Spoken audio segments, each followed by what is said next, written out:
Yo, what's good? Welcome to Observing the Process. Before we start, I'm hoping you can help me out by supporting the show. You can rate and review it on iTunes, Stitcher, or wherever you listen. You can share it with your friends, you can blog about it, discuss it on your own podcast, or you can support it directly. You can do this by going to my Patreon. I'll leave a link in the description.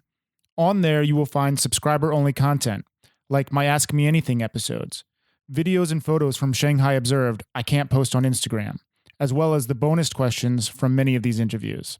Thank you for supporting the show. Listeners like you make it possible. Today on the podcast, I had Archie Hamilton. Archie first came to Shanghai in 2005, where he pretty much started the festival industry here in China. We talk a lot about his life before Shanghai and what led him to a pretty wild ride here in China. Please give it up for Archie Hamilton. In the land of China, people hardly got nothing at all. No possessions? And in China, they never go to church. No religion too? Or do magic. Well, it's easy if you try, Dick. 3, 2, 1. Okay, we're live. Archie, thank you for coming in. How are you doing? Good, thank you. Thanks for having me. Yeah, so you are the man behind Splitworks. Can you tell us what is Splitworks for people who don't know? So we're a promoter, first and foremost. So in the traditional sense of the word, I suppose, we promote talent. Mm-hmm. And historically, that was in a live context. So when we started off in China nearly 14 years ago, we were promoting predominantly international bands coming into China in a live context. That's sort of fractured into a multiple of different things. We work with brands. We work with brands from the very beginning, actually, but we represent bands regionally now. So we have agents that run tours through the region. We're actually pretty much still the only focused, Asia-focused, Asia-based booking agency, live booking agency. We do festivals, which is ultimately promoting just in a bigger context. Mm-hmm. And we have a couple of little web communities, one Chinese language web community, which is based around music. We kind of, 10 years ago when we started it, we sort of had it as a pitchfork type resident advisor sort of product for China, I suppose. Because again, when we first got here, there was nothing. It was ground zero for live entertainment, for really entertainment, in independent entertainment more broadly. There was state-sponsored everything, through TV and radio, and that system was obviously very ingrained and established. But actually, in terms of independent, alternative promotion of anything non-state sponsored, there was really not a lot here, particularly in the music sector when I first arrived, and so we had fun in the early years. Everything we looked at, we were kind of like, shit, that doesn't really exist here, so let's do it. That doesn't really exist here, let's do that. So we started with live, and we got brands to support live in the early stages, and then pretty quickly after that, I realized that bringing bands into China as a standalone thing was pretty hard. You'd put a little offer in for a band from America or from Europe, and it wouldn't even cover their flights. So there were a couple of people like me around the region, particularly Hong Kong and Singapore, and even in the early days, Vietnam, and I found a guy in Myanmar and stuff. And so I got in contact with them in Thailand and said, hey, look, I'm going to bring a band over. Do you want to jump on, kind of thing? And then I could go back to the agent in New York or in LA or London and say, hey, look, I'd like to bring this band over, but I've actually got 5 dates or 8 dates or whatever, which makes things much easier and much more interesting, much more exciting. So the agency was born about 11 years ago. And then Wuzi, which is our Chinese language kind of web community, that was born around 10 years ago. And that was a similar thing. It was like, there's no contextual thing in Chinese that helps people to understand what a good band or a bad band is. There were no magazines, there were no blogs, there were no websites. It was pretty much pre-social media. Wow. So pre-Douban, probably about the same time as Douban started, but pre-Renren, pre-Weibo, pre all of that kind of stuff. And it was about critical writing in Chinese about music to try and give people some context for what was good and what was bad. Wow. Because, when we're growing up in wherever you grew up, I mean, I grew up in Scotland, but I had Enemy and Q Magazine, and I had Radio 1 and John Peel Late Night, and, all of this kind of informed my desire and my understanding to live music. Right. So before we jump into, I have so many questions about Splitworks and all that stuff, but your introduction to music, because you were already starting to go into it. So I want to dive into that. Where are you from and what was your introduction to music? So I'm originally from Scotland, grew up in Edinburgh, always into music, had my first vinyl player in my bedroom when I was 7. Had a really dodgy selection of vinyl. The Planets by Gustav Holst, the Rocky IV soundtrack, which is kind of classic 80s, Foreigner and Journey, and still listen to that with my kids. Eye of the Tiger has stood the test of time, I think. Yeah, I used to listen to that song all the time during wrestling practice. The wrestling practice. Yeah. I introduced my kids to it through Guitar Hero. Oh, I used to love Guitar Hero. I still love it. brings all that shit back, right? Yeah. And then I had, I basically would listen to these albums on repeat and repeat and repeat. And then tried to learn a bunch of different instruments and never really found myself sort of gelling with any of them. Electric guitar I probably played for the longest, but I was the kind of guy that would start with Eruption by Eddie Van Halen, which is like the hardest thing you've ever, I've got no idea. I could play that on Guitar Hero. I couldn't play that. I'm some sort of masochist. So because of that way of thinking, I never really got behind an instrument. And then when I was 17 in 93, I got my first set of decks. Okay. And that was way pre kind of that was rave culture and right. And so I got into rave culture pretty strongly, got into DJing, jungle and kind of hardcore, and went to big 10,000 person free parties. And what decade is this? This is 93, 94. So 93, and that's, to my understanding, that's like the start of the rave culture. Well, rave culture started at the end of the 80s. Okay. When, rave culture, rave is such a misused word now. It's God, you've got pool parties in Xiamen that call themselves raves, Oh, yeah. Drives me a little bit batshit crazy. It might just be like kind of a buzzword now. It's a buzzword now. It's been used in films. There's like 24-hour party people and all these films and documentaries about the rave scene. But back then, it was a lot of free parties. A lot of free party. Is that free parties? Right. So a lot of, there were organized raves, which were kind of 10,000 person speed fueled kind of hardcore raves, which were pretty ugly actually. Lots of men, lots of white guys, driving hard on speed for about 24 hours. Yeah, in the movies they glamorize it, but I'm sure in an actual scene it's not that glamorous. Well, that was rave, but then there were these guys, 3 guys really, who came back from Ibiza in the summer of '88. To London, Danny Rampling, Paul Oakenfold, and one other sort of classic DJ. And they brought the Balearic house movement back from Ibiza, where the Spanish, really, because Ibiza was very predominantly Spanish at that time, and the Balearic house movement was kind of, was a big Spanish, obviously Balearic Spanish sound. And they brought it back to London, and Danny Rampling started this night called Shoom, which historically has been the sort of progenitor of rave culture. And it was exactly the same time that ecstasy hit for the first time as a sort of commercial dance drug. So that was 88, 89.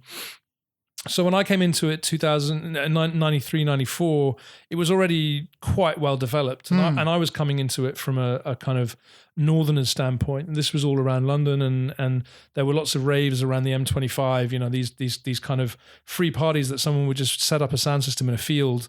And, before the days of the internet, before the days of mobile phones, there'd be flyers, and you'd have a flyer, and you'd have a map on the back of a flyer, and you'd try and find this field in your car. And I think in In America, it's a little bit like tailgating, except it's not, I've seen like Dazed and Confused and that kind of thing. It was kind of like, that was probably the American equivalent, but that was more around kegs and that kind of stuff, right? This was much more around ecstasy and all night. And that's where sort of psytrance came from and Balearic House. And then from there, when I got into it, it was same thing. When I went to university, we used to do free parties out in the woods. And it was... What did you study at university? Economics. Okay. So it doesn't relate... Well, it relates to your today a little bit, but not so much. I mean, back then, university was ridiculous. 12 hours of lectures a week. And you didn't really have to go to any of them. And so you were just kind of partying and throwing these free parties, Yeah, you said? I spent a lot of time just smoking weed and learning how to DJ, first of all, and then throwing parties so that I could DJ. And that was kind of the start of my love affair with the music industry, was very much, I wanted to be a DJ and how was I going to get to be a DJ? And the best way to do that was by throwing your party, because no one could complain if you put yourself on the bill if you threw the party. You're doing all the work. Yeah, you're doing all the work. And then I started hanging out in the sort of jungle and drum and bass scenes. At university, there was a guy at university called John B who became quite famous with certain sort of school of drum and bass. He's been to China a couple of times, actually, ironically, and I was desperately trying to be part of his crew, because he was definitely quite hooked into the industry, like labels and all that kind of stuff. So I helped him on a couple of his nights at my university, which was not a music university. It was more of a rugby kind of, it was in inverted commas the third best university in the UK. So it's quite an academic, quite an old university.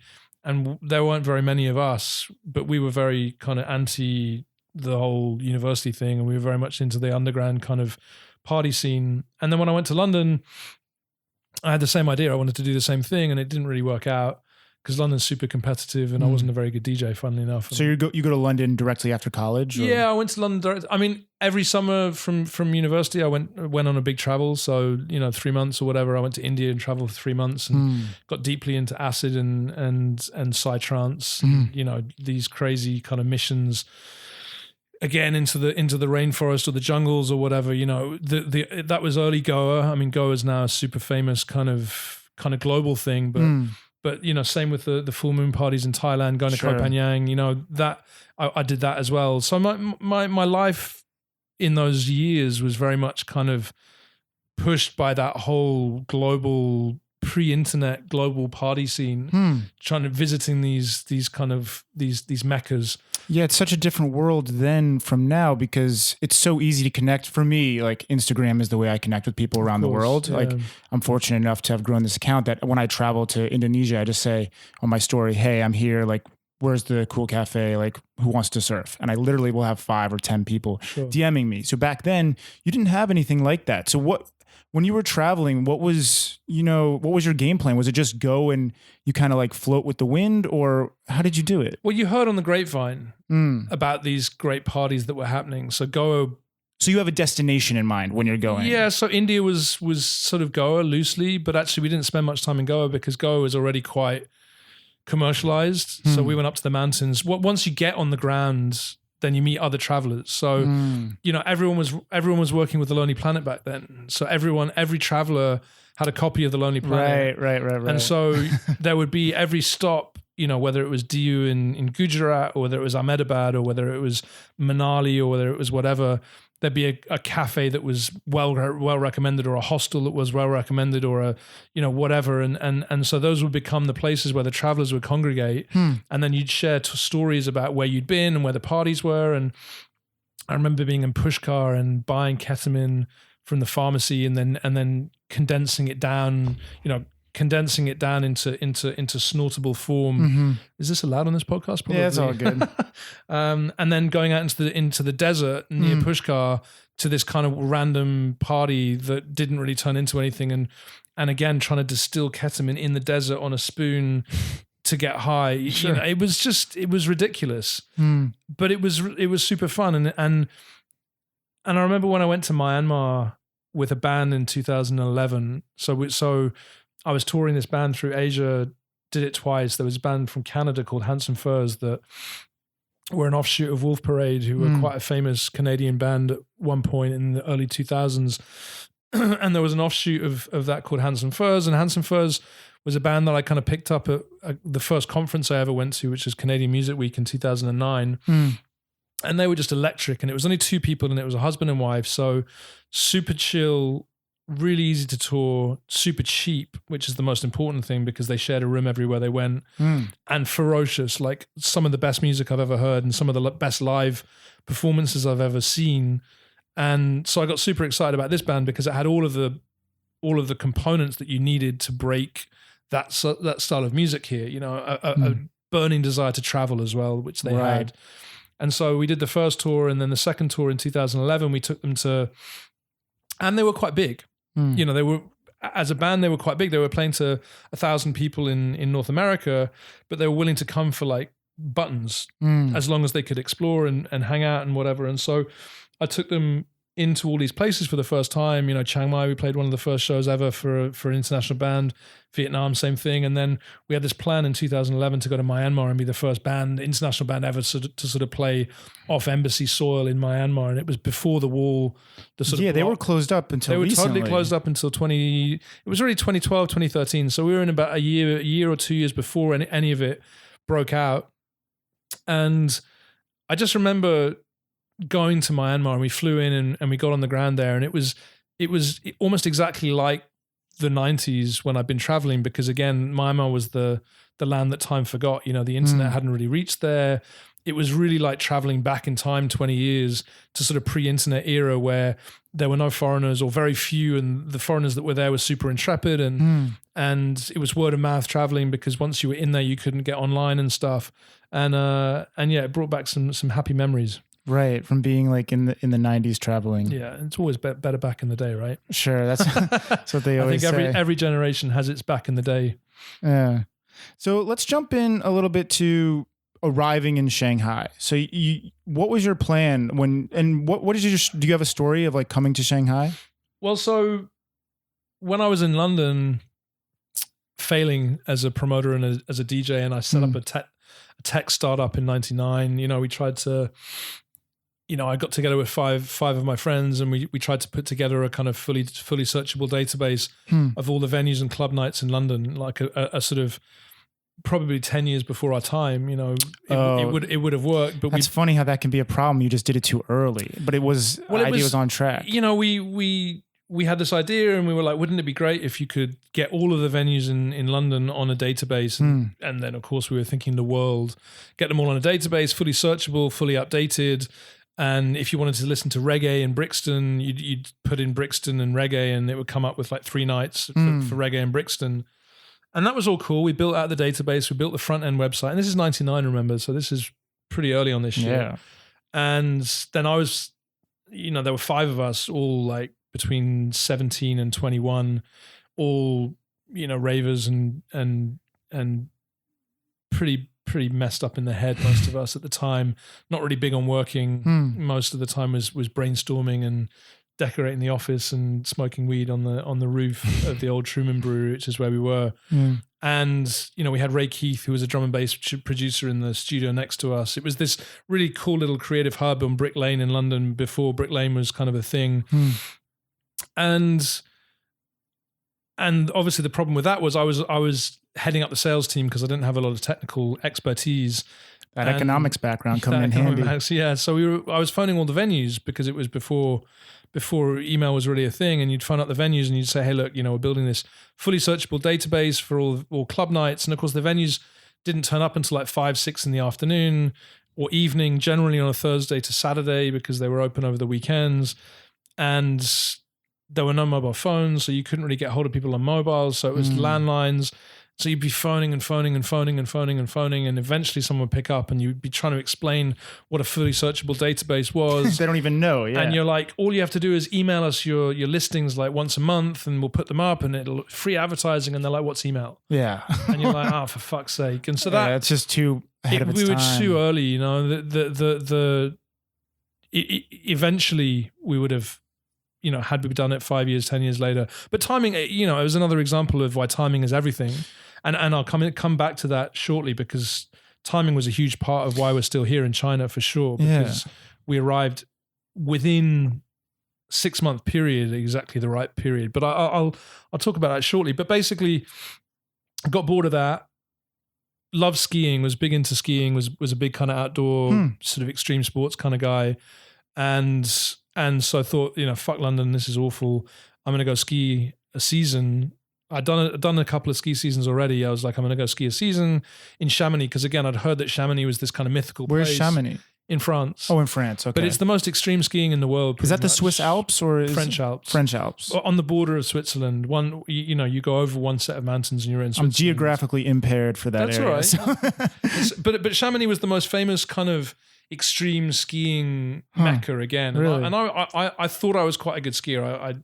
I was quite a good skier generally, but when I got to Chamonix, I was like, holy shit, there's a whole new level to this. Is it I snowboard myself, so is it the altitude that's like steep? So the town is at 1,000 meters, and the mountains just go vertically up to 5,000 meters. Wow. And literally you're in a valley, and everywhere you look around you, these mountains go up to, because it's Mont Blanc, Chamonix Mont Blanc. So Mont Blanc is 4,800 meters. And again, the vertical drop is just insane. And you've got all these other valleys of off-piste. It was the ultimate.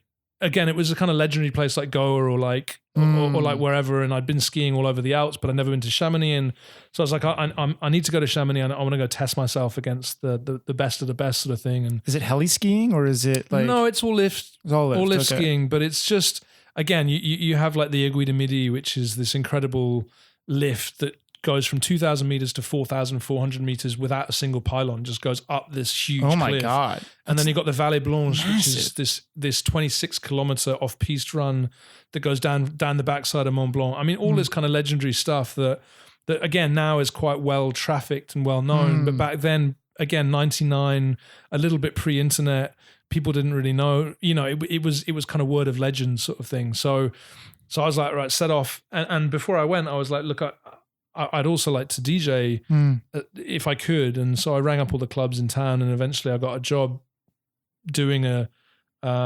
residency in one of the clubs in Chamonix for the season, 6 hours a night, 6 nights a week. And so I didn't do a lot of skiing in that first year. Got caught up in the partying. Yeah, got pretty involved in the partying and had an amazing time. And then there was a festival in the town of Chamonix called the Sham Jam. And so I got involved in that loosely with the bunch of guys that had founded it and were organizing it. They were all about 10 years older than me, maybe 6 to 10 years older than me. And I was like, look, can I help with the music side? I'm not really that into it, because it was a competition on the hill. It was one of the biggest, probably the biggest European, like it was like the X Games before the X Games. Right. So it was one of the biggest, if not the biggest kind of extreme sports competition in Europe at the time, maybe even the world. And then there was this little kind of group of parties, and I was like, let's make this music festival a bit much bigger. And we got Radio 1, and we got MTV, and we got all of these kind of big, because this was the first time they'd seen like a music festival on snow sort of thing.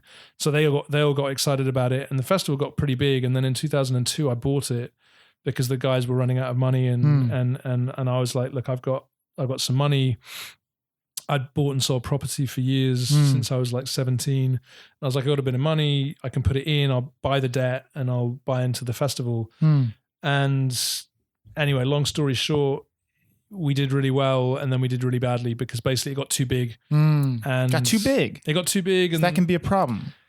In a small, quite conservative French town like that. Oh, so politically, like within the town. Politically, basically, it wasn't making any money because it was in multiple small bars and clubs. And I was like, look, we've got Radio 1 here, which is one of the biggest media organizations in the world for kind of contemporary music.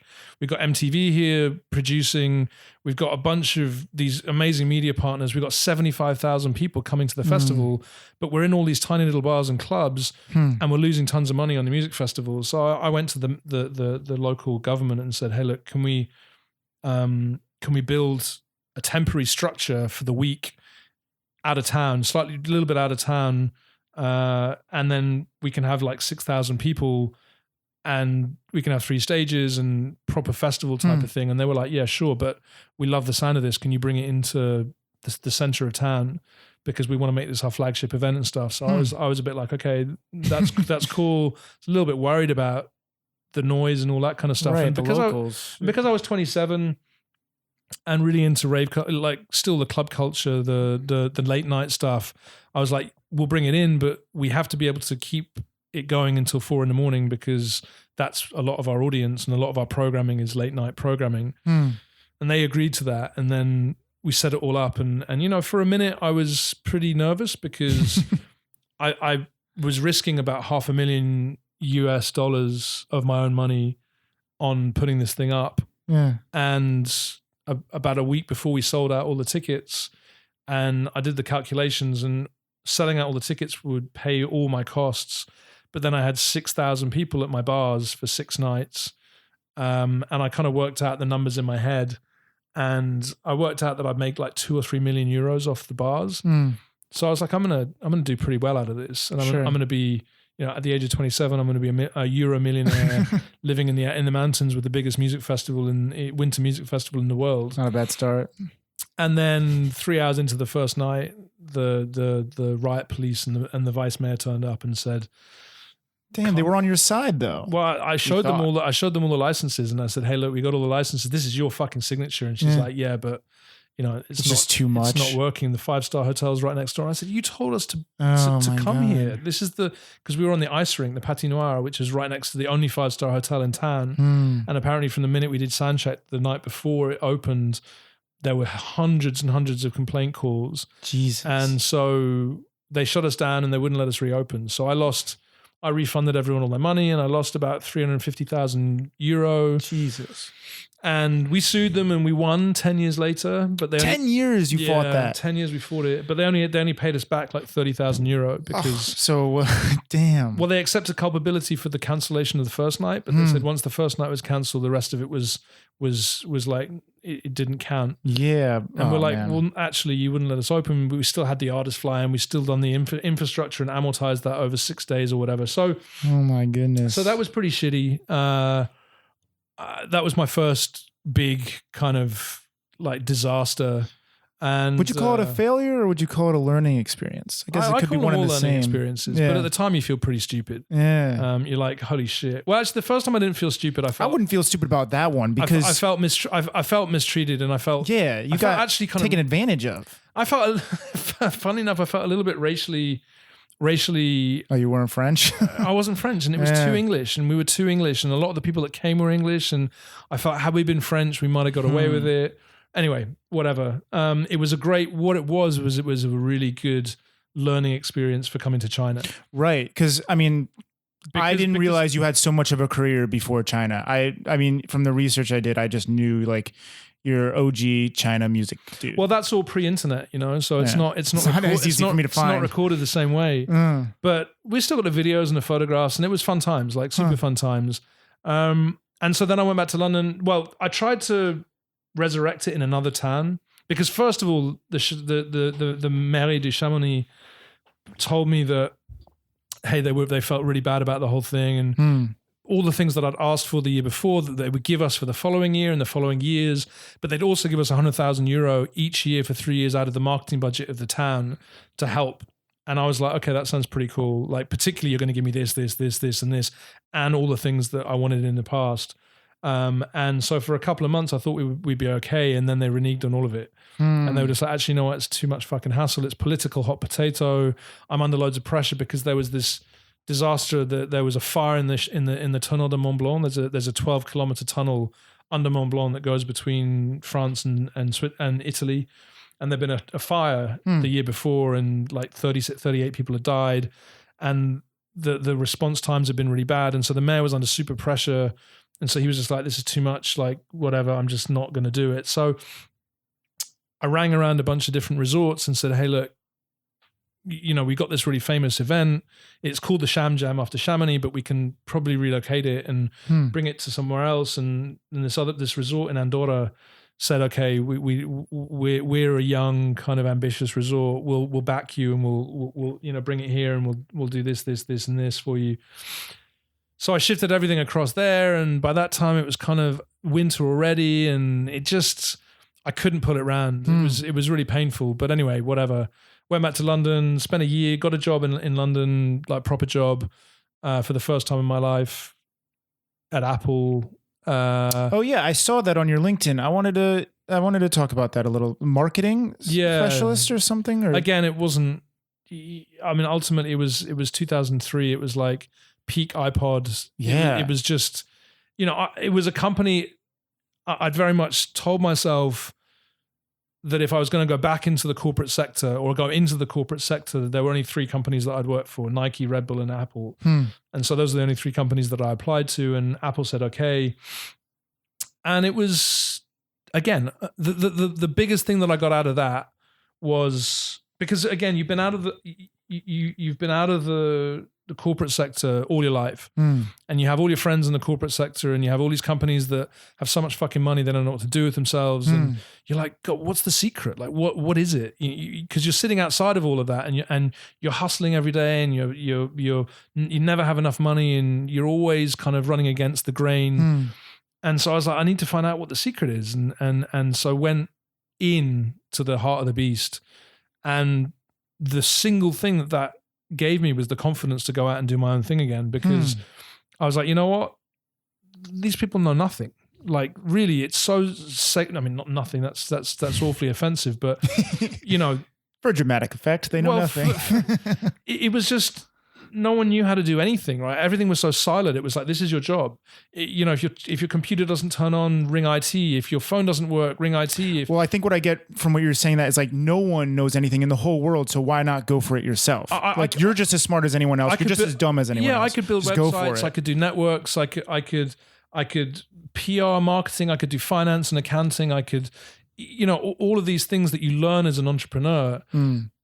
And there wasn't an ethic of hard work. I was like, I worked 10 times harder than these people, and I've learned 10 times as much in the last 10 years. And there's no secret sauce here. It's just scale. Well, do you think a lot of those people have only lived the corporate life? Yeah, that's the problem. That's what I see the problem is, because I think I haven't really been in a corporate job, but I'm in the stages of kind of not going through the dramatic levels of what you went through with your traveling, but I've done my fair share of traveling. I'm doing the whole entrepreneur thing right now, and I feel like I'm learning a lot, but eventually I might need to try and get that corporate experience. Yeah.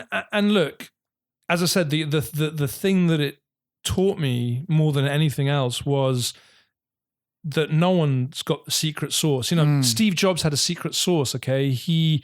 It was a timing thing. He had the attitude, he had the understanding, but again, it was a lot about timing.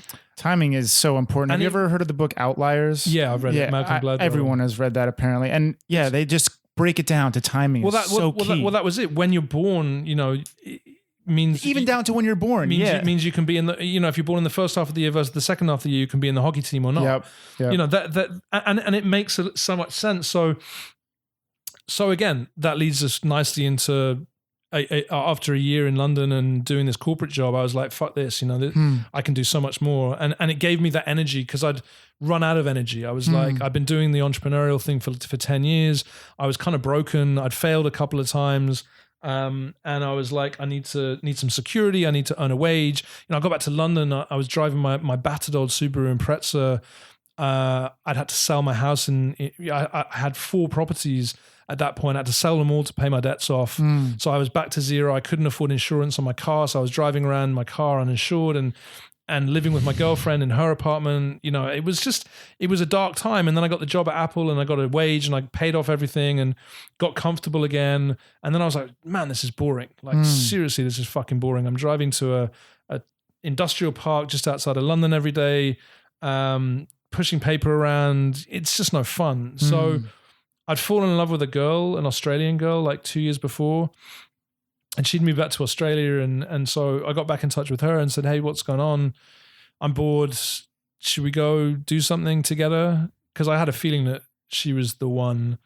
And she was like, yeah, I'm bored. I've just been sacked from 2 jobs, and things aren't really working out. We both had these ex-boyfriend and girlfriend that was complete psychos, and we were like, we got to get away. So let's move somewhere and let's go somewhere for a couple of years. So I wanted to go to India because I had this incredible experience in India. Claire, my wife now, had also traveled in India and had an awful experience there because she was traveling as a girl with another girl, and It's a little tougher. really, really hard, I think.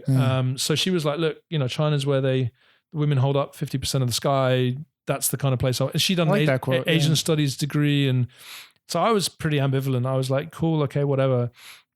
So I turned up first in December 2005. I bought a round the world ticket, and I had this idea that I was going to turn up in China as a surfing ninja. Surfing ninja. Yeah, I went to Fiji to learn to surf because I was like, I'm going out with an Australian girl. I need to learn to surf. So I went to New York, and I went to LA for the first time, and then I went to Fiji and stayed there for a month to try and learn how to surf. Was hopeless at surfing, but had a really good time. Turned up in Australia to pick up Claire to go to China. She was like, summer in Australia, winter in China. I'll just stay here for a bit. You go set shit up. And so I had a friend in Shanghai who was my best friend from university, which is actually the reason that I came up with the idea in the first place. And because I was selling Apple computers, like they would sell us as employees. They'd sell us the kind of X demo. Yeah, stuff. okay. I know that hustle. I've been there. So Not for Apple. So I'd sell it to all my friends and make a bit of money on all of them. So, and one of my friends was living in Shanghai. He was a lawyer for a big law firm, and he'd been moved to Shanghai, and he bought like 3 Apple computers off me, and for his sisters or whatever. And while we were doing the exchange, we were chatting on the phone. I was ringing him in Shanghai on the Apple corporate line, and he was just like, man, this place is fucking amazing. Like it'll blow your mind. You got to come here. Like everything's just kicking off. And so I was like, that sounds much more interesting than my desk in my industrial park looking out over Hounslow Heathrow Airport in London. So my idea was to learn to surf, pick up Claire, come to Shanghai, learn wushu, and become a surfing ninja. So I did do wushu when I arrived for about 3 months, and I was fucking hopeless at that as well. What's wushu? Wushu's like the Chinese sort of martial art, non-contact martial arts. So like Tai Chi, or like Tai Chi, but similar? it's that more intense one where they sometimes do with the sword. Oh, okay. With the kind of sweeping legs and the jumps and all that kind of stuff. I see. Yeah, so I tried to do that for 3 months, but failed. In Tianzifang, actually, there was a studio before Tianzifang was really Tianzifang. Wow. There was a studio, a wushu studio, and they shared it with a capoeira crew of Brazilians. So I turned up in Shanghai, and my friend had a 3-story house on Changlalu because he was a lawyer, and a beautiful 3-story house with a cinema screen and a cat and a massive DVD collection. And the day I turned up, the next day they were leaving for Chinese New Year. I didn't realize that it was fucking Chinese New Year. So no way. I literally arrived, and I should have stayed in Australia for another month because all I did for that month, because everyone left. Like he left the next day. I didn't know anyone else in Shanghai. Shanghai's a ghost town for people who don't know. It's a fucking Chinese ghost New Year. town. I had this 3-story house. I just with no central heating. It's fucking cold. Yeah, I came here in January and it was terrible. I lay in here. a sleeping bag with the cat inside the sleeping bag and watched the whole 6 seasons of Lost. Because that was when Lost was kind of a thing. Yeah. And I remember, when you first arrive, again, it was kind of pre-internet here, pre-social media. There wasn't really much going on. There was the old Shanghai expat. So you could find out a few bits and pieces of that, but there were really no English signage anywhere. There were no English anything. There were like even Pinyin was Pinyin. Not really. There were like 3 or 4 bars in the French concession. There were like 1 or 2 Western restaurants in the French concession. That was it. Yeah, I had Ben on the show before you, and he was telling me Mao Ming Lu used to be the street. That was the street. Yeah, yeah, and I live on Mao Ming Lu now, right, and there's nothing there. Like it was the south side of Mao Ming Lu, just beyond the Raging Hotel. Right. And there was a string of bars down there. But of course, the first few days I didn't, it was Chinese New Year. I didn't know who to ask. I didn't know what to do. I didn't know how to find it. And my mate had drawn a hand-drawn map of where the supermarket was and where a couple of bars were. And I remember going to the city super in the basement of the it's the Sanshilu metro station. But he hadn't said it was in the basement. And so I walked around that fucking block like 100 times thinking he got it wrong because I couldn't find the supermarket and I couldn't find anything Western to eat. All I knew was there's one Jiaozi restaurant that that his wife had taken me to the first night they were there. But I had this really kind of fun month just wandering the streets. Like back then the fireworks were crazy. And so I had that whole week of like crazy fireworks going out in the streets and having people aiming firecrackers at my head. And I got all these amazing photographs of that first month there. And then Claire turned up and then it was like, okay, what are we going to do? You know, we're here. She had a business that she was running from Australia. So she'd managed to get a contract with her. She was in recruitment. So she managed to get a contract with her company in Australia to set up in China. So she basically, and then as time kind of went on, we found a little 2-bedroom apartment and I started developing an idea that, hey, we could build a business. I could build a business here because there were no live houses. There were no venues at all. There were a couple of super clubs. Like back then there was Babyface, I think, and Guandi. These were the old kind of super clubs in Shanghai. So they had these glitzy super clubs where some of the big DJs were starting to come in. So my partner the guy who became my partner. So the second day I arrived in Shanghai, I'd met this guy. So there was this guy in Shanghai who I'd been at university with, who was a friend of my friend from university, but I'd never met this guy, or I didn't think I'd ever met this guy. It turns out when we'd spent a couple of days or a couple of weeks together, that he come around to my house at university once because I used to deal a bit of weed, and apparently I skanked him, which he told me. But he was a couple of years younger than me, so I didn't really remember rite of passage at the time, and I was like, yeah, sorry, man. But anyway, he was a Sinophile. He'd done Chinese at university, and he was here on a kind of scholarship, and he was super, super, super into China. So he was one of my bridges in, and I remember when we were first kind of cruising around, going to lots of parties, because there were a few parties. There was an early kind of culture of that. But anyway, this guy was religious, and he had this friend through the church who lived in Beijing who was in the music industry. I was like, there is no music industry, but he was like, well, this guy says he's in the music industry, so he introduced us.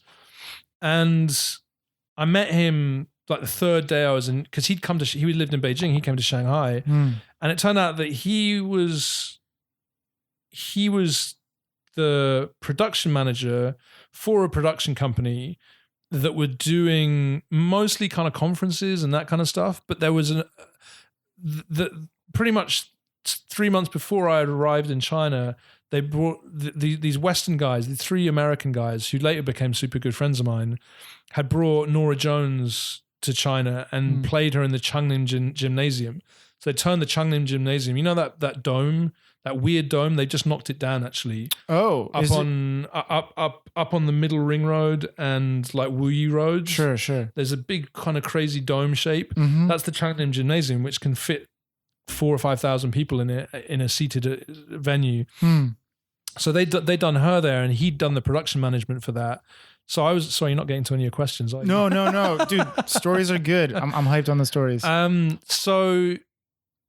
So I met him, and then he said, "I'm down here because the same guys that did Norah Jones are bringing James Brand to Shanghai." Whoa! And I was like, "What? James Brand? The James Brand?" So he's like, I'm going to meet him tonight. Do you want to come? And so I was like, sure. So I went to the Blue Frog on Tongrenlu on my. Wow, they had Blue Frog, like the burger spot. The burger spot. Wow, that must have been one of the first. That was one of the first. In. It was literally the first kind of foreign restaurant in Shanghai. Element Fresh and the Blue Frog. That's funny. And so I went to the Blue Frog, and this guy walked in, and he's like 22, 23, super New York, super Jewish, kind of. I don't know. That sounds kind of racist, but whatever. Had that kind of New York entertainment kind of like Jerry Seinfeld. kind of yeah, but 23. Yeah. Anyway, this guy became one of my best friends here, and he just moved to Singapore like 6 months ago. But he ended up he's now the president for AEG for Asia, and he brought the Black Eyed Peas to China. He brought Taylor Swift for the first time. He brought he brought Katy Perry, he brought Metallica, he brought all of the big band, Ed Sheeran, all of the big bands that first came to this region, he was pretty much responsible for. And anyway, that's a whole story in and of itself, because it's quite an interesting story how they all got together. But within 48 hours of being in Shanghai, I'd met this guy who brought Norah Jones and was bringing James Brown, which ironically went into the Yunfeng Theatre. It was crazy. That was like my first gig in Shanghai in February 2006. So that was your first gig? Pretty much, not that I did, but that I saw. Right. 1,500 like expats in the Yunfeng Theatre. He was the one that did. He didn't do the Rolling Stones actually, but basically within, I remember speaking to my mum like 2 days in, and she's like, how's it going? She was always pretty worried about me because I was always pretty off the rails and doing weird shit that she didn't really understand. And she was like, how's it going? And I'm like, look, I think this is it, because within 2 days I've met the biggest promoter in China. I met the biggest production guy in China, and all this stuff's happening, and it just seems like a place. And that's what I'm talking about, timing. Right. It's just back then, if I'd arrived 2 years later, too late. If I'd arrived 2 years earlier, too late. But that moment at the end of 2005, beginning of 2006, was a moment when there were just a bunch of people coalescing, trying to do similar types of things. And I just happened to be one of them. And so I joined an expat squash league, right? Because I was quite into squash. And I met the president of Bacardi at the squash That's league. what I love so much about Shanghai. The types of people you meet and the brands you have access to. Like, my background is video production. And when I started, my idea was I'm just going to hustle by working for free. And then it led to an internship, which led to a job. And throughout that process, I got to work with, like Nike, Adidas, so many companies I just wouldn't have had access to in America. And I think those times have changed. Certainly in the last couple of years, Shanghai, China was a place where that shit could happen, because there was a slightly false... Well, I wasn't meeting like the president of Bacardi on the squash court. No, I'm just like, even I get so that I'd never experienced. Yeah. I never like ran into people at the bars, but even Ben was saying like he would go to Mao Minglu to have a beer, and sitting next to him is like the GM of like some big corporation. Well, that was the thing. Back then there were like 4 bars and 3 restaurants, right? Yeah. So, and probably a handful of expats, but it was also the time that companies were expanding ferociously into China without any idea of what they were really doing. So I met this guy, and he's just like, look, we got $50 million a year to spend on marketing, and we've got nowhere to spend it. Like, we don't know what the fuck to do, because there are no channels, right? It was pre-social media. It was pre-digital anything. It was just state-owned TV, and there were no clubs or bars. There were a couple of clubs, but no real bars, no cocktail culture, none of that stuff. Yeah. And so I was just like, oh, cha-ching, Yeah, like, Jesus, you hit it. So I wrote a deck based on my experiences here, and also the people I'd met, and basically said, do you want your brand to be responsible for the birth of live music in China? And Bacardi said, okay, what are we going to do? And I was like, well, we're going to bring 6 bands in, and we're going to do 6 tours. And there are no venues, so we're going to build the venues ourselves. We're going to rent spaces, and we're going to bring in production, and we're going to do all that kind of stuff. And then we're going to finish it with a festival.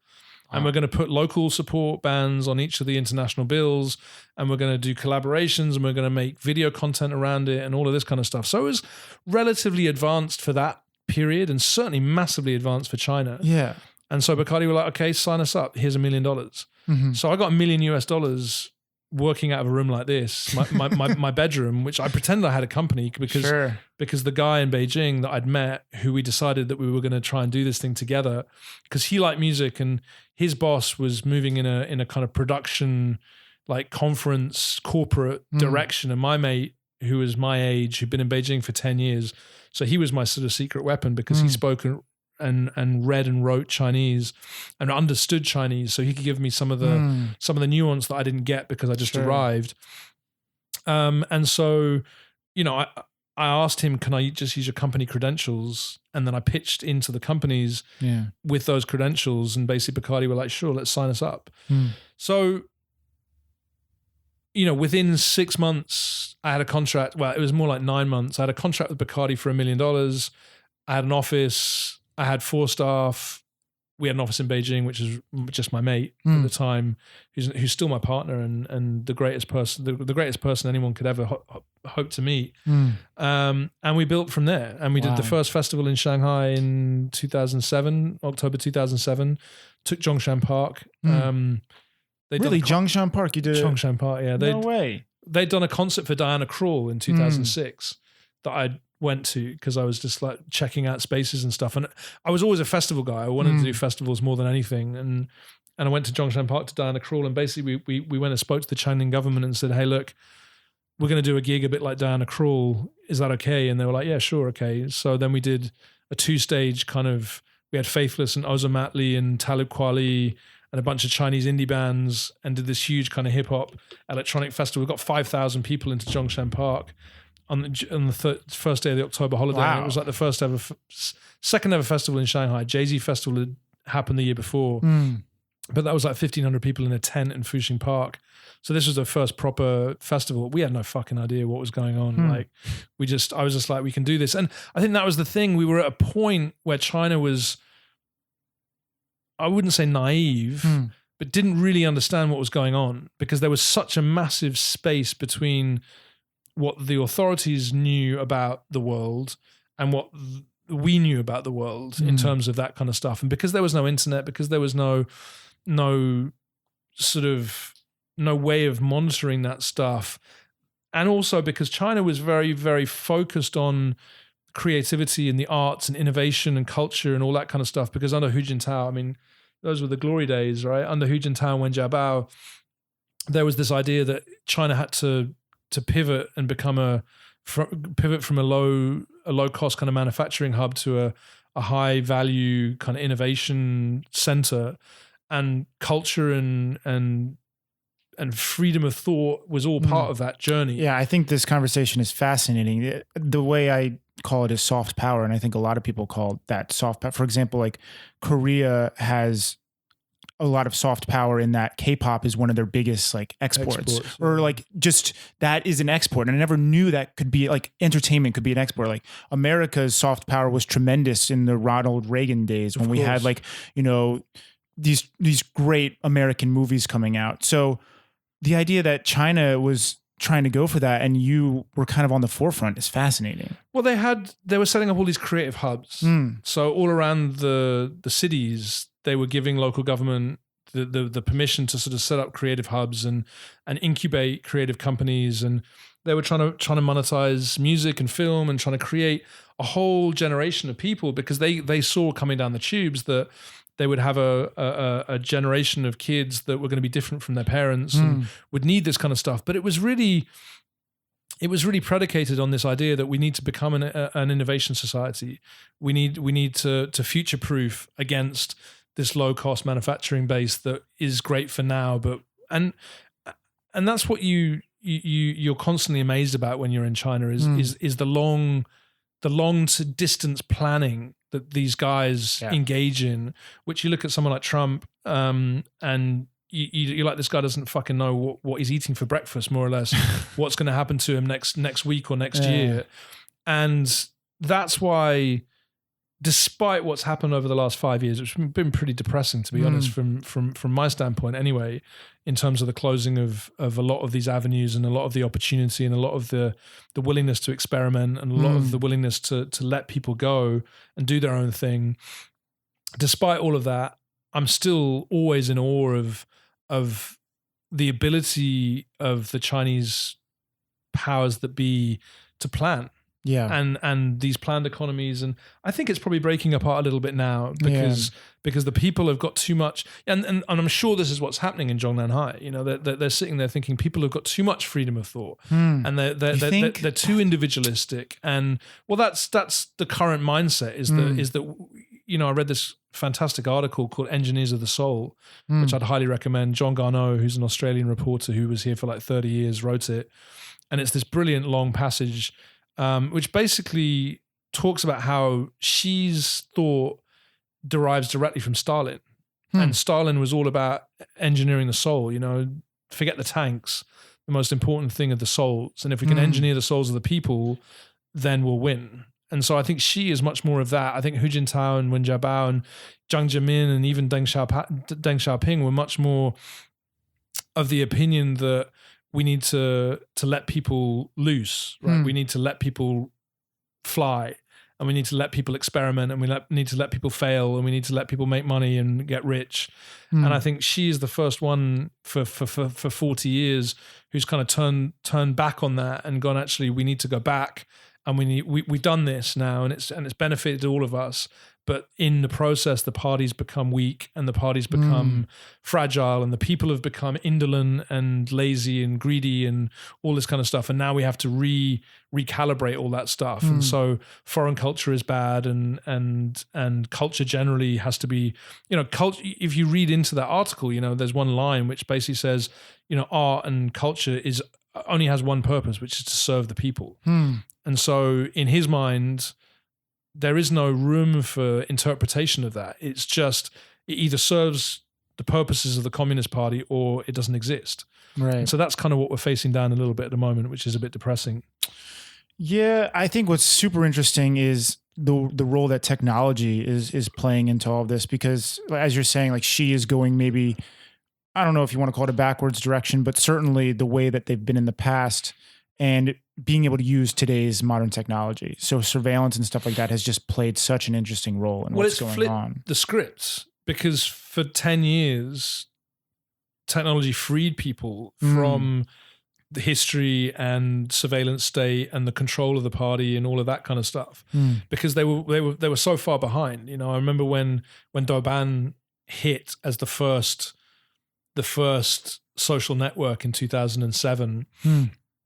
And for the first time, people had a place that wasn't real world, that wasn't 20 people or 30 people in a cafe discussing. You could get momentum behind thoughts and dreams and music and art and books, and it started as a book review site, and then it was books and music and film, and it doesn't really exist anymore, but it was an amazing resource for many, many, many years. And then Weibo, and Renren was always shit, and never had any soul, and Xiaonei, which was the Facebook clone, and all of these sort of rubbish money thing. Douban was set up by this guy Bo Yang, who really believed in the quality of the discussion and all that kind of stuff. It wasn't a money grab, which is probably why they didn't end up making any money.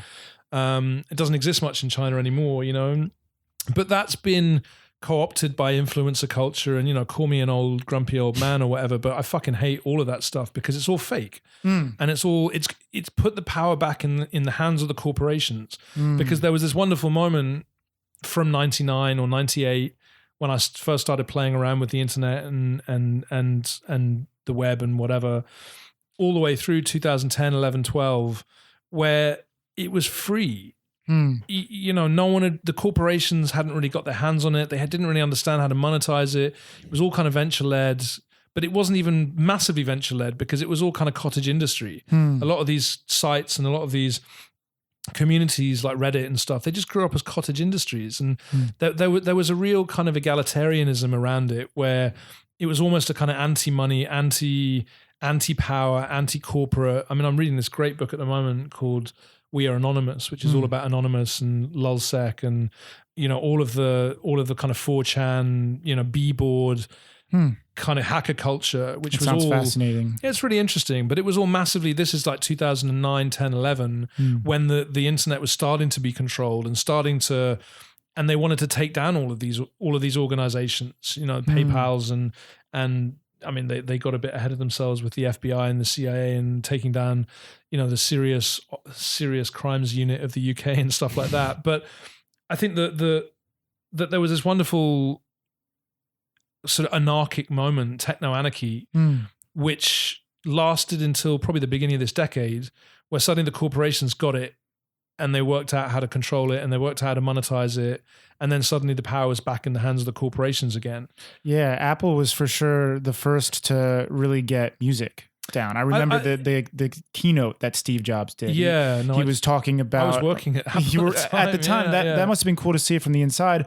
I was always such a big fan of Apple growing up. I would go home and watch the keynotes every time Me a new too. iPod came But out. that's why I went to work for them, because I really believed that they Yeah. were better than the other corporations. And now they're the worst of all of them, right? They're the most egregious kind of profit-centric. It's sad, man. I'm so reluctant to say it, but like the iPhones are just so non-innovative now. Like No. they don't come out with a new thing. I mean, it's been the same thing. And for they the past cost 5 twice years. as much as anything else. It's really, But I do remember in 2001 or before that, because I followed the whole story of Apple, right? From when they bought SoundJam, and made it into iTunes. But that whole idea of this operating system doesn't work for this future generation in '98, and we need to rip it out and we need to start again. So I was on Mac 6.1 or OS 6.1 and 7.1 and whatever else before it became OS X or OS 10. And I just remember when Steve Jobs turned around and said, we can't keep building on this shitty foundation. We need to just rip it out and start again, because it's all going to be about video and music and whatever else. And that was the most brilliant piece of engineering pretty much ever, and forward thinking, where it was like, let's throw out everything. Let's rebuild something from the very ground up that will accurately represent the future of our society. right. And so from that moment, the corporations started to get their shit together. And, now you look at Facebook and Instagram and WhatsApp, and, I just heard that WhatsApp, for example, still claiming end-to-end encryption, they're now filtering keywords. Really? And if anything comes up that they think is dodgy, it will report back to their servers. So you think, as a user of WhatsApp, you're secure in its end-to-end encryption, but it is end-to-end encryption, except that Facebook can look through all of your messages, and if there's anything bad, they'll report you to the fucking authorities. Now, do you know if that's AI or if there's someone? If it's AI, that sounds like they can claim an end-to-end encryption. But if it's someone that's actually going in like a human, it sounds like they wouldn't be able to do it's that. AI. Right, and that's what's so scary. Because AI makes mistakes more than humans do. Well, in a sure, sense. but it just means that you can't actually talk freely on WhatsApp, even though they claim that you can. And it's just, I just don't trust corporations, I'm afraid. I've been around them too long, and I've seen what they've done, and actually this current state of affairs, which is pretty dark, honestly, like where the world is going and what's going on between nation states and all this kind of stuff. It's been built off the fact that the corporations have been raping the people for the last 20 years. Now the people have got nothing. The corporations have got everything. The people at the top of the corporations have got everything.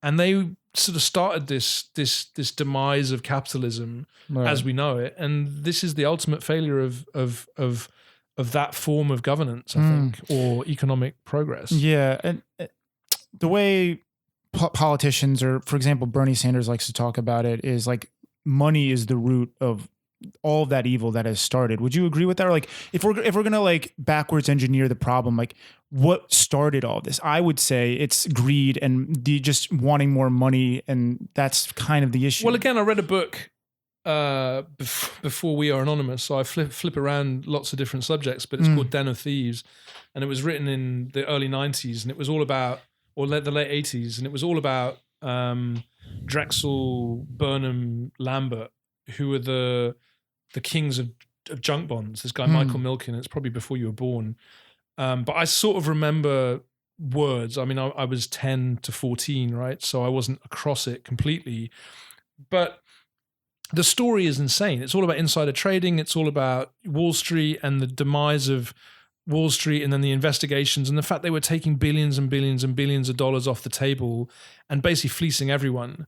And it's dark. It's fucking dark, and it's greed, and it's outright naked greed and criminal activity led by that. And then you look at what happened in 2007 and 2008, and you're like, it's really just 20 years. And then 20 years before that, same fucking thing. And 20 years before that, feels same very thing. cyclical. And you're just like human beings just suck, basically. I mean, I don't think money's the root of all evil. I think human beings just suck. And not enough people have. And I had a conversation with an agent this morning.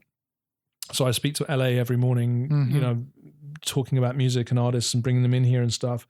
And she was one of the original agents at Windish, and Windish was the greatest agency of my generation, probably. They started in 2003, and they had everyone by the late 2000s. You know, they had everyone from Justice and Diplo to Battles and Dan Deacon. You know, a lot of most of the artists that we did in Dan that period Deacon, were all through Windish.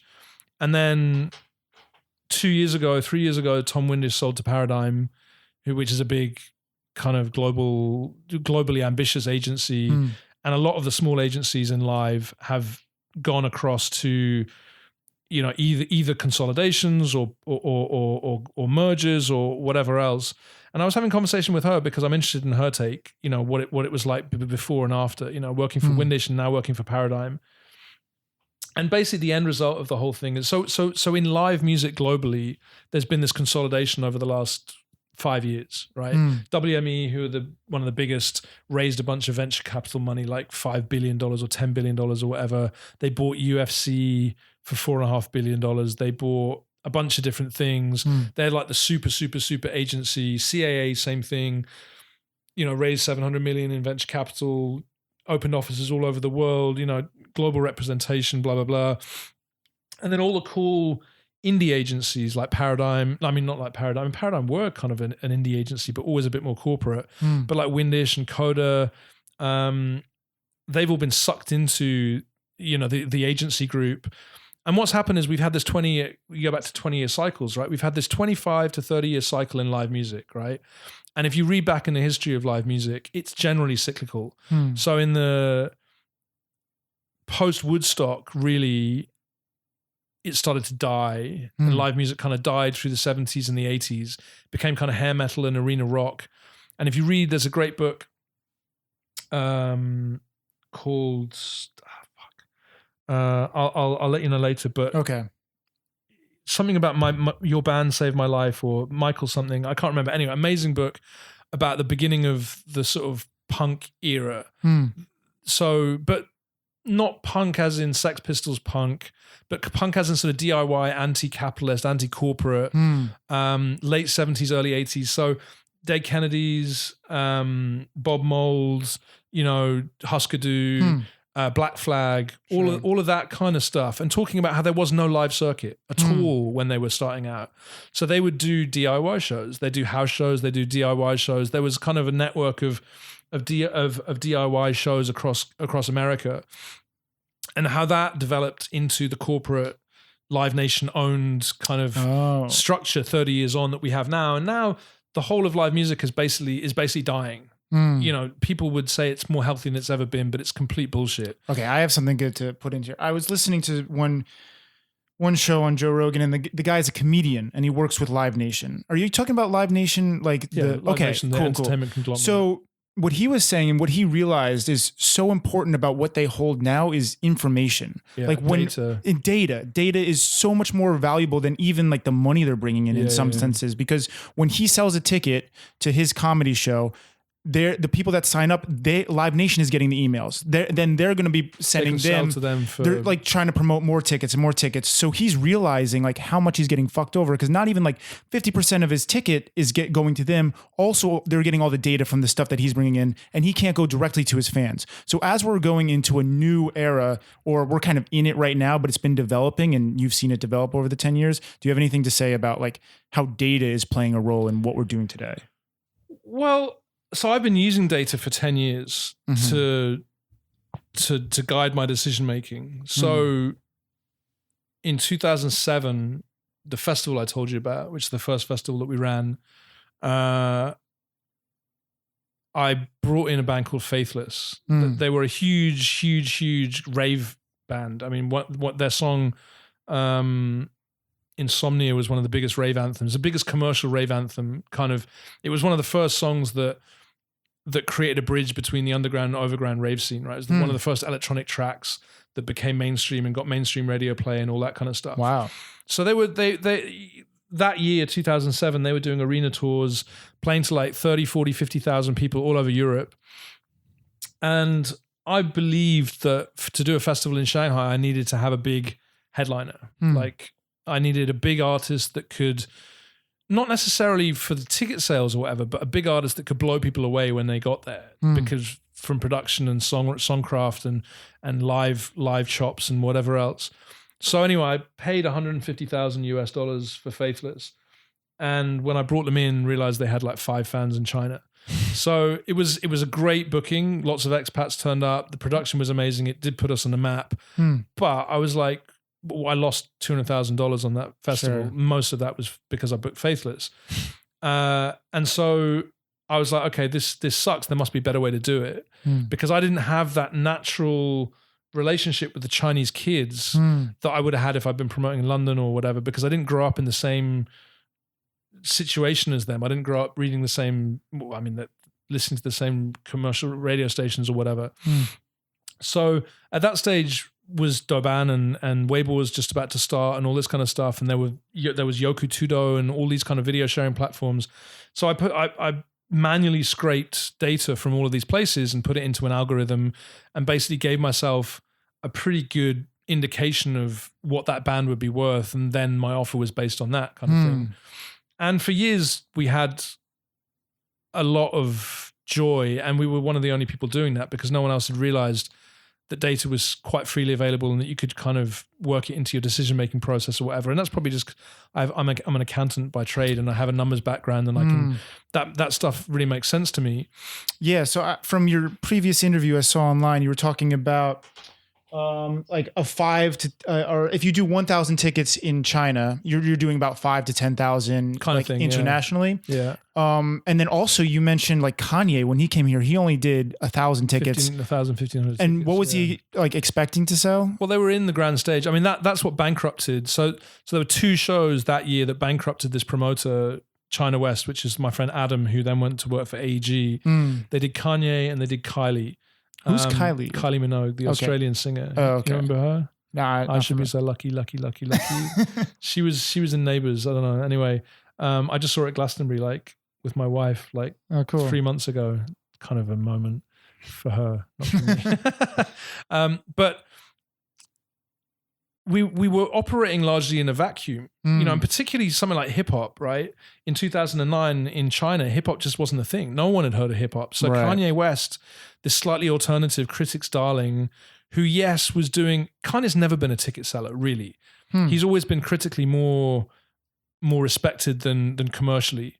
Maybe an artist's artist. He's an artist for sure. And he makes great art, but he's never had particularly accessible music or particularly, you know, maybe Gold Digger, but that was a Ray Charles track, or there are a couple of songs that are commercially... Right, you realize some music does better in a venue and some music does better like in your earbuds. Yeah, you know? and Kanye, you know, if you think about, you know, his first 3 albums, Back to School or whatever it was called, I can't remember. I mean, they were Graduation. There were 3 albums around school and university. Yeah. And they were great albums and they were artistically fantastic. But can you remember a single song that came out of any of them?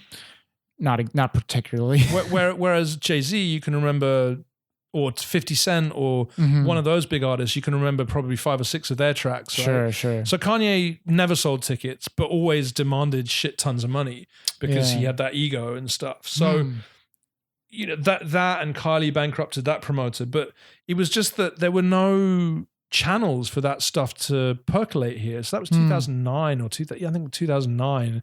There was still no... Kanye wasn't getting radio play over here. Kanye wasn't getting even internet play on the early platforms because hip hop wasn't a thing. Now you might sell some tickets for Kanye, but arguably probably still not, because this latest generation of people that love hip hop in China, they've only been in it for 2 years. And arguably Kanye is not even a hip hop artist anymore. He's more of a celebrity designer. I mean, more people in China would know Kanye from Yeezy than from his music, for sure, 100%. So data, but the trouble with data now is that, and this is what I'm talking about the corporations getting it, right? They got it now. And because they have the relationship, so because Live Nation have all the data, they can make better and better and better decisions about what they do. And but they still don't make any money. I mean, they celebrated losing $25 million in the last quarter. Really? They lose between consistently $100 and $500 million every year for the last 10 years. They've never made profit. And they grow. A lot of people who aren't business savvy are just not going to comprehend what it means. But the share price keeps going up and keeps going up and keeps going up, and that's part of the problem of culture, of our of our overall business culture at the moment is that we celebrate these huge businesses that don't make any fucking money, that are all venture backed and have access to cheap loans and cheap money. And again, I was listening to a business program recently, and they said what I feel, which is what happened to sustainable profit making businesses. They don't exist. You look at results for all these businesses. I mean, that of course Apple make money, and there are a few businesses that do make money, but you look at Uber and WeWork. WeWork are valued at $47 billion in their upcoming IPO. They're losing twice the amount of money that they're making. They're making $1.8 billion in revenue. They're losing $3.6 billion. So how does, they're losing 1.8 billion net, right? So their cost of 3.6 and their revenue is 1.8. So, and how the fuck is that worth $47 billion? It's madness. It's coming from a culture of like, what is possible? It's just like a big question mark, so people are willing to put money on it. But this is the end. This is the beginning of the end. Have you seen what happened with Theranos? Have you heard about that? I've read Bad Blood. Yeah. Oh my goodness! I listened to the podcast. Someone did like a 10-episode series. It was fascinating, like to see how this woman just took over. Everyone. It was insane. Like big military got involved. The military got involved. She She had secretaries of state. So for people who don't know, could you explain a little bit about this? This is fascinating. So there's a book by this guy John Carreyrou, or Carreyrou, or whatever he's called Bad Bloods, the story of success and failure in Silicon Valley, and basically entrepreneur. 21-year-old entrepreneur, quite pretty but very well spoken, kind of basically hoodwinked the whole of the world into believing that she could get rid of hypodermic needles and basically that she could test for 200 different diseases through a pinprick in the finger and a blood test based on that. And she raised $1 billion off the back of this thing. And in the end, it was criminal. Like she had this guy, John Boise's. They were in bed together, right? He's like the biggest attack dog lawyer of all time, and he was on her board, and he was issuing cease and desist letters to all ex-employees, like threatening them, following their cars from home to make sure, tapping their phones.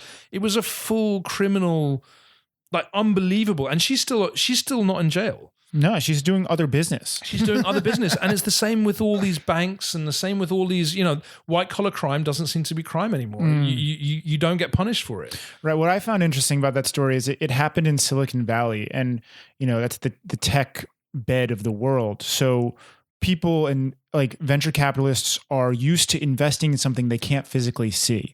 So when they were dealing with healthcare and investing in something like that, in technology that they couldn't see yet or didn't understand, they were still okay to put, I think she got like $10 billion of investment. Something ridiculous. So the story of how she was able to do that, and also the psychology of who she was as a person. Apparently, she lowered her voice on purpose in interviews. And she wore the turtleneck because she was inspired by Steve Jobs. Yeah. And then people started calling her the female Steve Jobs because she orchestrated that. And the way she controlled the press and the way she controlled the conversation coming in and out of the lab and didn't allow anyone into the lab. It was really dark. But anyway, highly recommended. But interestingly, So I look at a lot of these things and how they used to run oppositionally in China and the West. So I looked at social media as an example, right? And social media was big, and actually, no, I'm not going to go down this thread because it could take a long time and it might be extremely boring. But basically, the venture capital movement in the US has translated over into China. And bringing it back to my business for a second, the reason that we've had such a hard 2 years, because we've had a fucking horrible 2 years in China. Like we've gone in phases, right? The first 3 years was great. The 2009 and 10 were awful. 11 to 16 were amazing, and then 17 and 18 were awful. And we're pivoting and we're digging ourselves out, and we've got a lot of structural sort of problems with our business that have taken a couple of years to kind of iron out and whatever. But basically, venture capital is killing, or the venture capital mentality is killing the world, because what happened in China is about 5 or 6 years ago, and I only found this out this year because we've been so again, bringing it back to my business, like 2.5 years ago, we started getting approached by a bunch of different people to buy our business, a bunch of corporations to buy our business. Wow. I was looking for investment because I wanted to grow bigger and wanted to challenge these big companies, because there's Live Nation and AEG, but there's also Chinese equivalents. So we were starting to get squashed a little bit by these big businesses that were starting to kind of unpick on our business model. We had quite a unique position for a while because no one really understood how we were doing what we were doing. No one understood the market the way that we did. We were early enough that we had a big first mover advantage. And so first of all, these big businesses tried to buy us. And so WME that I just mentioned, William Morris, IMG, they came first at the end of 2016. They'd raised a $250 million fund for China, and they wanted to acquire a bunch of companies, and we were first on their list. Then when they approached us, then a bunch of the other guys approached us and said, hey, we want to be part of, we want you to be part of us, and got lots of conversations, lots of kind of, hard sells, whatever else. And gradually I opened up more and more of our inner workings to these big businesses at the same time as, because you have to, due diligence and all that kind of stuff. You have to, yeah. And at the same time, they're taking you out of your business, and you know, they have specialist people who all they do is M&A and corporate governance and due diligence and all that kind of stuff. Whereas it's all me and my team doing all this kind of stuff. So when you're involved in that, which isn't revenue generating, which takes your mind off the real business at hand, you get very sidetracked. And at the same time, we were running our big festival, Concrete and Grass, which you were involved in a couple of years ago. And when I raised the money to start the Concrete and Grass business, I raised it on a 2014 kind of business model, which was, sitting here. And over the subsequent 2 years, my sector got super hot. Like we proved the model a little bit, but mostly our big competitors got masses and masses of funding, and the EDM craze kind of hit, and they got masses and masses of funding, and it all looked very shiny and bright and positive and wonderful. And basically, Shanghai in 2015, when we threw the first Concrete and Grass, probably had 5 festivals or 6 festivals. By 2017, there were like 80 festivals just in Shanghai. And the same thing was happening all over China. And I didn't understand what the fuck was going on. Like, these festivals were popping up, these live house chains were being built, these artists were getting booked, the prices being paid were out of this world. And I was sitting there like, and because I know all of the agents and I know all the managers really well, and we've been doing this business for many, many years, they were telling me, they were like, look, I'm really sorry, I know that you're bidding this. And I was bidding 50 grand or 100 grand thinking I'm going to lose money on that. But then they come back and they say, look, someone's bid 500 grand and we can't not take that offer because we just have to. And what type of projects do you mean? Like, well, for festivals, for live touring, for arena shows, for whatever, it just got out of control. And then it all collapsed last year. Completely collapsed. There's probably going to be 4 or 5 festivals in Shanghai this year, so down from 80. Does that have anything to do with this new law coming in? No. Do you know the law I'm talking about, like a tax on foreign? Yeah, no, that's nothing complete to do with red that. herring. Okay, it's always been there. There's always been tax. Yes, they're looking at it more strongly at the moment, but it's not. Everyone's been paying tax for a number of years. That's legitimate and serious. Now the problem was, and this has been the problem across China as a whole in all businesses, is that 5 or 6 years ago, government were in the middle of their kind of fiscal stimulus, like quantitative easing in America, but they were, it was more in China. It was like, how do we get cash from the public sector, which is us, to the private sector, which needs it because we're struggling.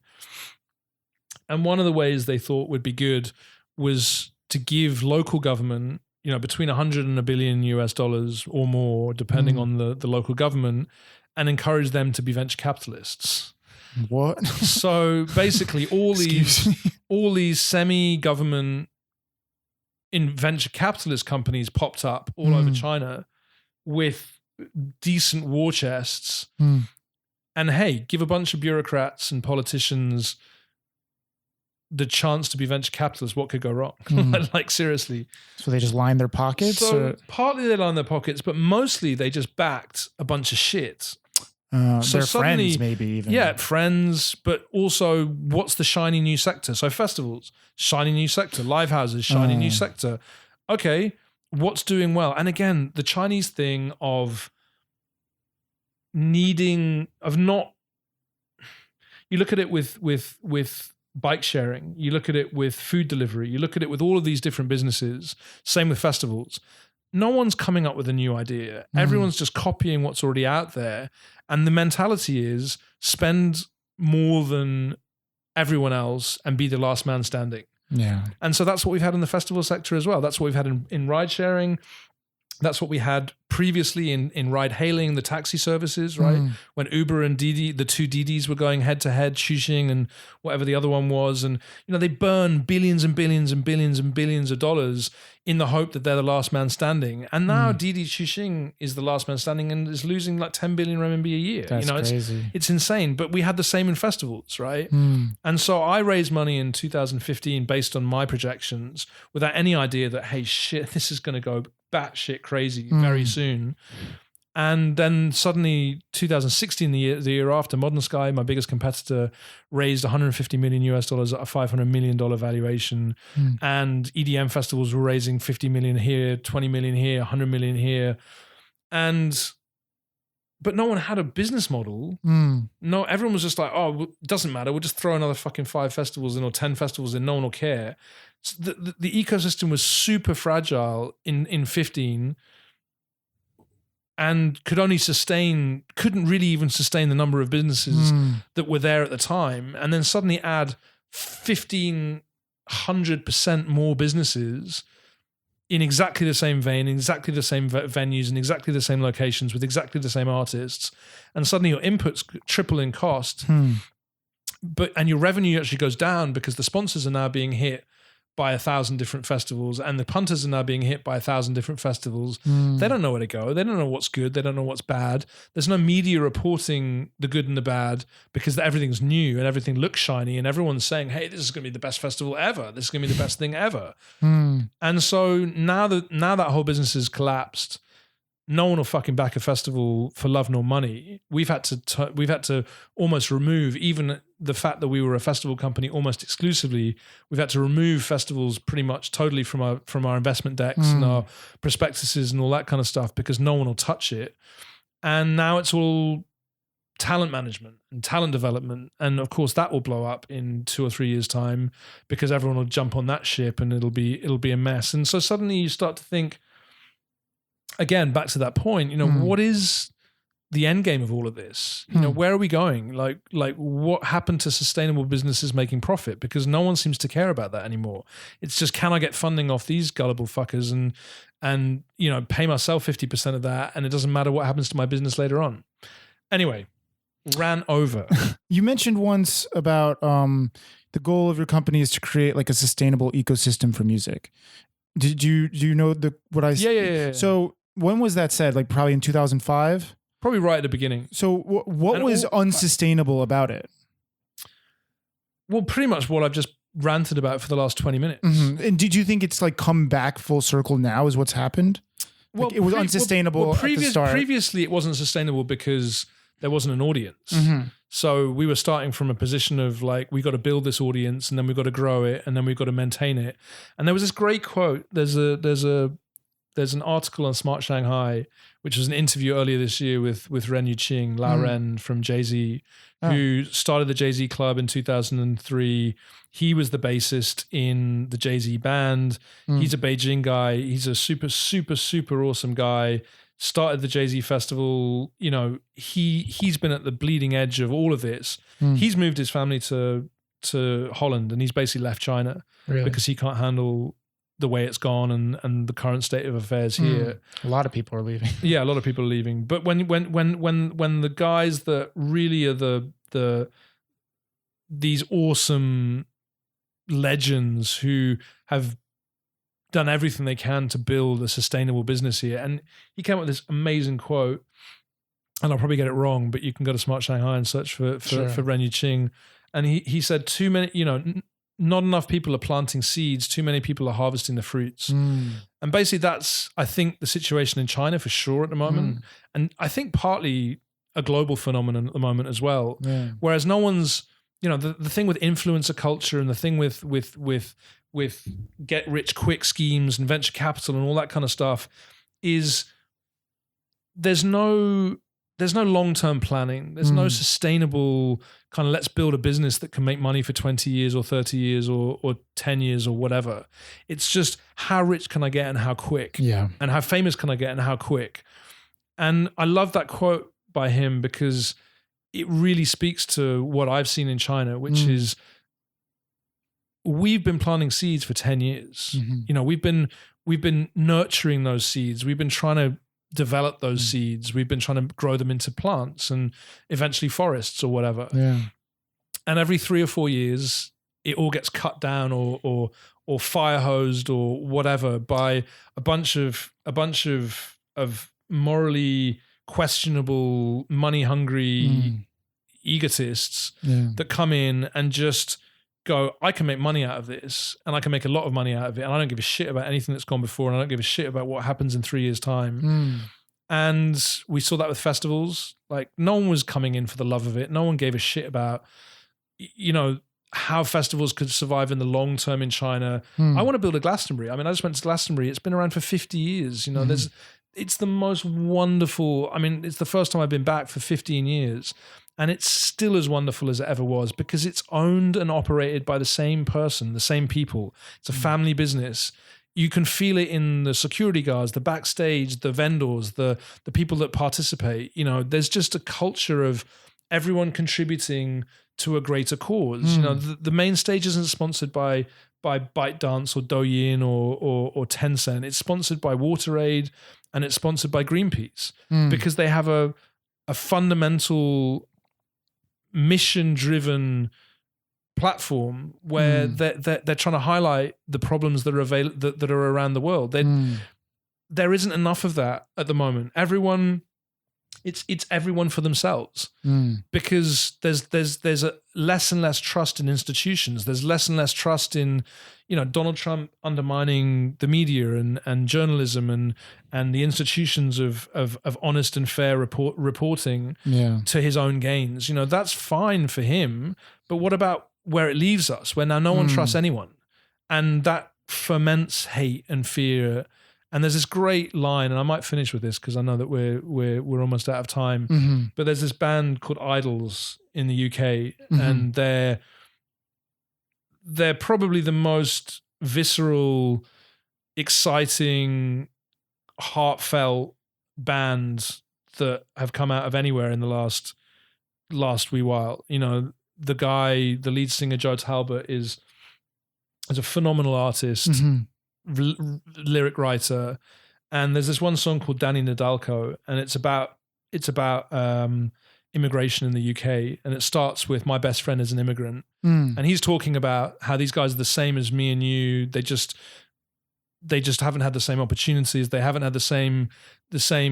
And this is something I fundamentally believe is that the only problem in society at the moment is inequality, and that's the problem across the world. Is that people are shit scared about getting left behind, and there's this.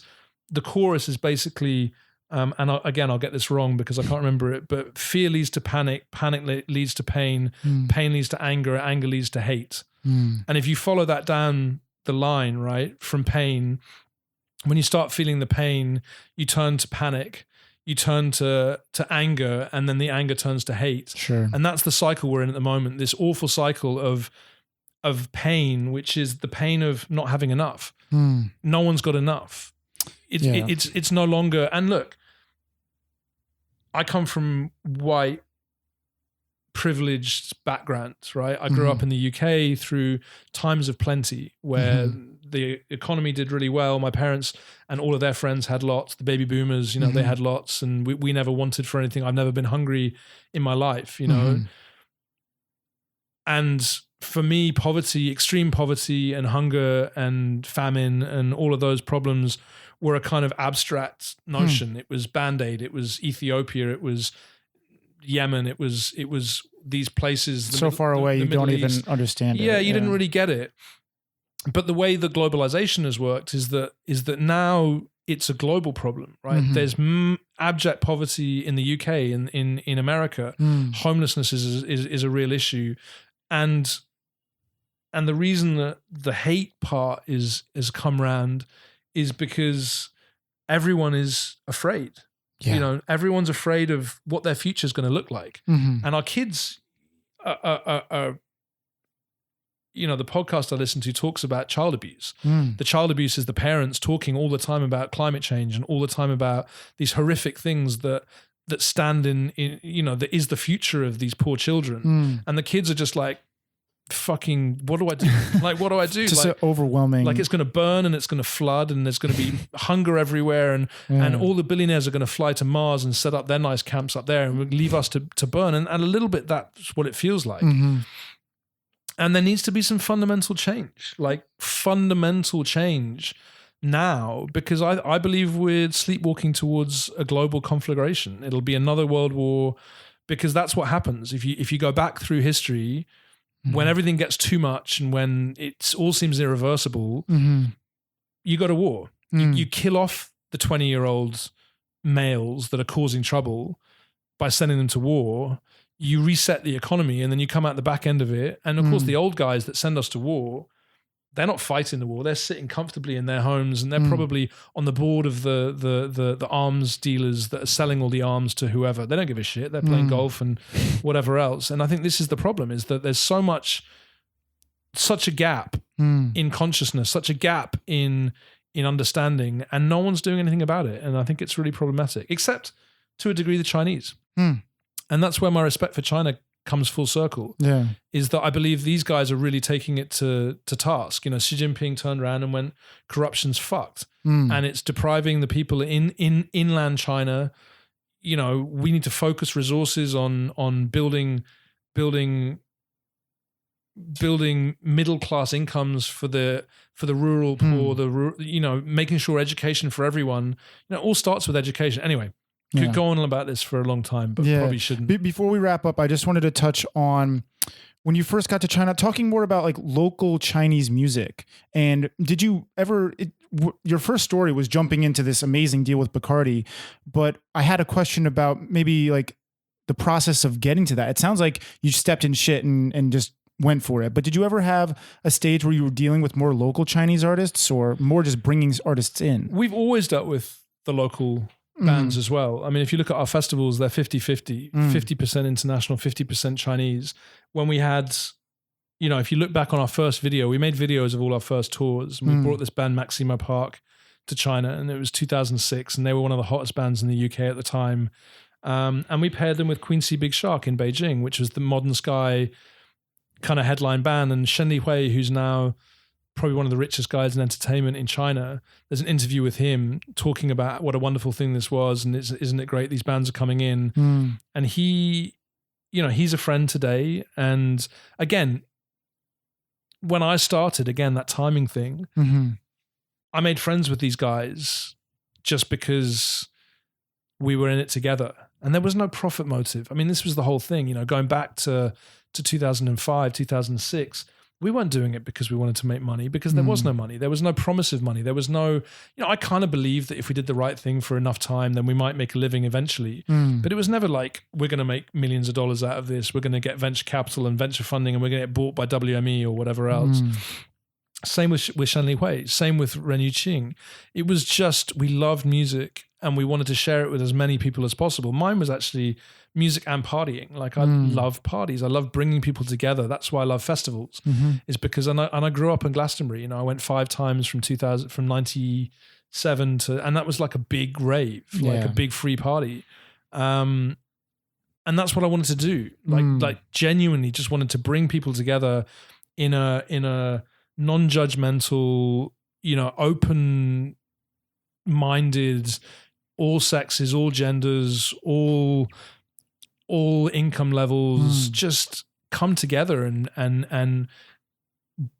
hang out together. Sure. And it's what I tried to do here. And we've had relative success. You know, we've had 10, 15,000 people at our festivals. We've brought people together in all shapes and sizes. We've led the way with environmental we didn't have plastic bottles on site for 3 years. At our festivals. We had World Cleanup Day at the festival last year. We've supported library projects in Anhui. We've supported migrant worker communities in Tongzhou, in Beijing. That's kind of what I mean by sustainable. The idea of sustainable is that you're part of the community. You're part of the development of your community. You're part of setting a good example. You're part of helping bands and helping artists to earn a living, but also be part of something bigger. And I don't feel that that's the case anymore. And unfortunately, I've had to jump into the same boat because we can't survive with that model because no one will give us the time of day. And it's not my fight to fight anymore. I've been in China for 15 years. I feel that my time is almost up, to be honest. And I'd like to, I'm 20 or 30 million renminbi down at the moment, if I leave China now. So I'm hoping that I'll make some of that back and I'll be able to actually, I don't own anything now. I'm 43 years old. I don't have a house anywhere in the world. I don't really have any savings. I don't really have a pot to piss in, to be completely honest. So I've had to change my mentality a little bit to sort of run with the thieves, because I've been trying to hold this moral high ground. You need to watch after yourself too. Well, I've been trying to hold this moral high ground for years, thinking that it is possible to do the right thing and still make a living. But actually in this current environment, and I think this is where the pain comes and the panic comes, right? Is that it doesn't actually really seem possible to sort of make a living, to be comfortable, to have a good education for your kids. I look at my sister in the UK, and our kids go to public school in the UK, and I just don't think it's a good education. I think the same with America. Part of the problem with inequality in America is the lack of good education. It starts at that base level, right? And my wife comes from Australia, and she always believed Australia was better than that because it was much more of a kind of egalitarian, more socially democratic, responsible place.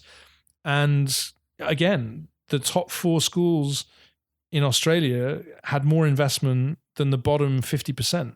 Yeah, that's where we're at, right? If you can't afford to send your kid to private school, your kid's probably going to get a shitty education. If your kid gets a shitty education, that's the beginning of the end, really.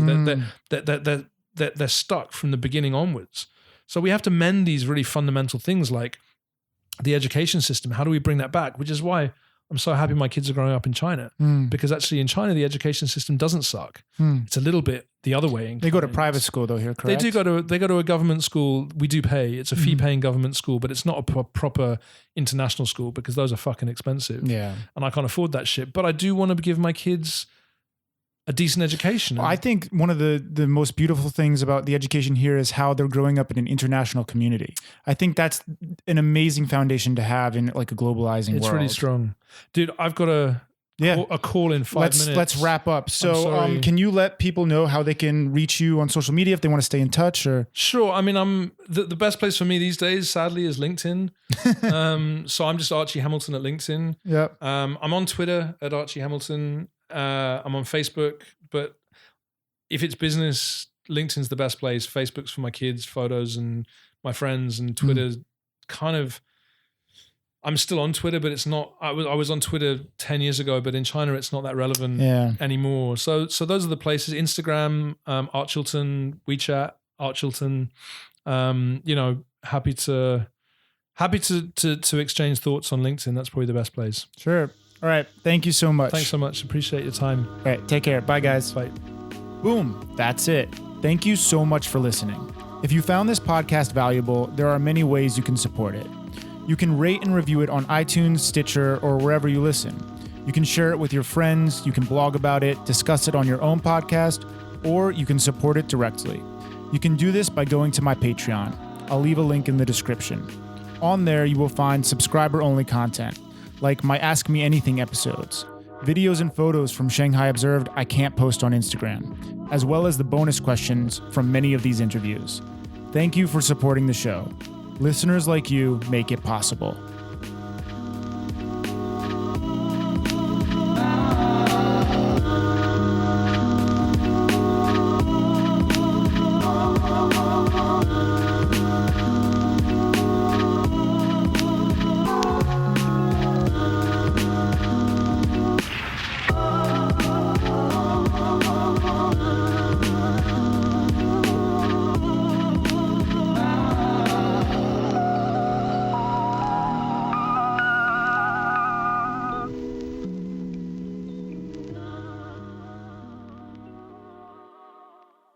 Also, if you enjoyed the intro and outro music, it was made by my brother, Danny Greenberg.